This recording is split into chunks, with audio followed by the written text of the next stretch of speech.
নজর রাখবো পরবর্তী সংবাদে।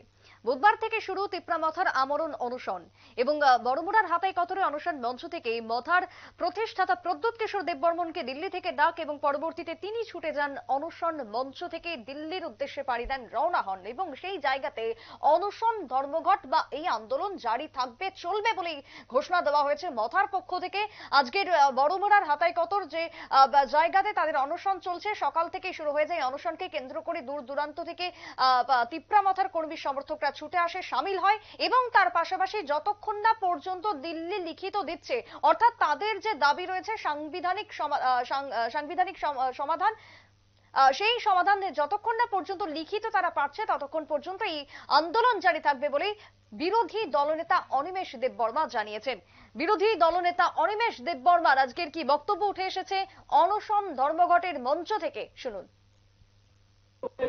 आने के बाद हम लोगों ने डिसीजन लिया कि केंद्रीय सरकार जो बताना चाहते हैं हमको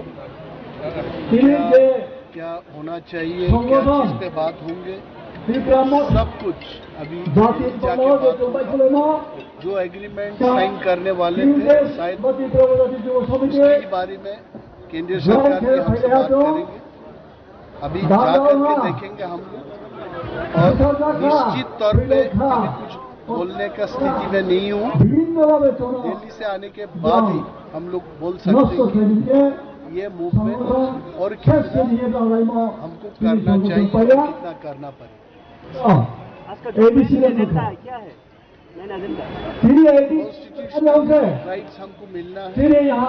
ग्रेटर तिप्रा लेन के बारे में सरकार को एड्रेस करना, तिप्रा कैसे जिंदा रहेंगे त्रिपुरा में, उसके बारे में हल निकालना, यही मुद्दा है। सर राइटिंग में नहीं मिलेगा तो क्या करेगा सर? केंद्रीय सरकार राइटिंग में नहीं देगा तो क्या करेगा? फिर से आंदोलन होगा, आंदोलन चलते रहेंगे। आंदोलन ही only one way to survive in India. Thank you. বিরোধী দলনেতা অনিমেষ দেববর্মার বক্তব্য আপনারা শুনলেন।